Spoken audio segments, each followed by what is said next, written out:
LC ने Nicolas Maduro और उनकी पत्नी की तत्काल रिहाई की मांग की है।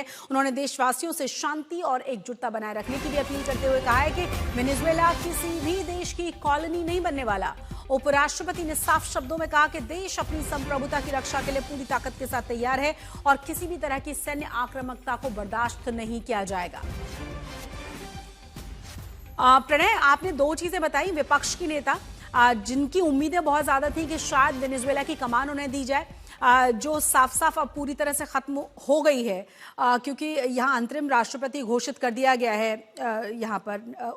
लेकिन बहुत ही महत्वपूर्ण बात यह कि वेनेजुएला के भीतर के हालात कैसे हैं, क्योंकि जहां पर कुछ तस्वीरें दिखाई जा रही हैं कि लोग बड़े खुश हैं, बहुत ज्यादा परेशान थे मादुरो के शासन से, वहां कहा यह भी जा रहा है कि जो असली तस्वीर है वो बाहर नहीं आ रही।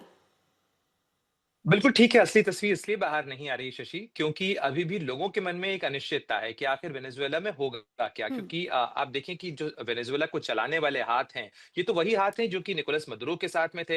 यानी सत्ता का परिवर्तन उस तरीके से नहीं हुआ है। ये बात अलग है कि निकोलस मदुरो वहां से हट गए हैं, क्योंकि आप देखें कि वेनेजुएला के गृह मंत्री जो इस समय में हैं, जो कि जिन्हें निकोलस मदुरो का काफ़ी लॉयलिस्ट माना जाता है, डियाज़ कैबेलो, उनके ऊपर करीब-करीब 25 मिलियन का जो इनाम है, वो अमेरिका ने रख रखा है, $25 मिलियन का। और वो भी एक तरीके से निकोलस मदुरो की तरह ही वांटेड हैं। लेकिन वो अभी गृह मंत्री हैं, उनके पास में वहां पर सैनिक नियंत्रण भी है काफी। तो क्या वो अभी वहां बरकरार रहते हैं या नहीं रहते हैं, इसके ऊपर सवाल है। और जब तक वो बरकरार रहते हैं, लोगों के मन में इस चीज की आशंका तो है ही कम से कम।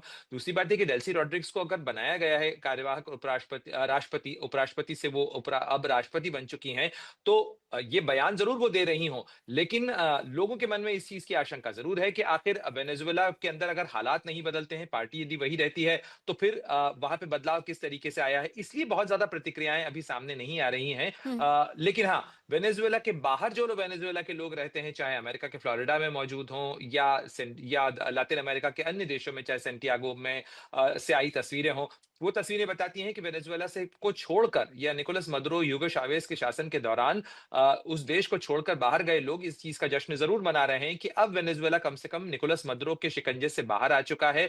अमेरिका वहां पर निवेश यदि करेगा तो आर्थिक हालात वहां पर बेहतर होंगे। लेकिन फिर भी ये कहना अभी थोड़ा जल्दबाजी होगी कि वहां पर हालात क्या होंगे, जी। क्योंकि क्या वेनेजुएला के लोग इस चीज को स्वीकार कर लेंगे?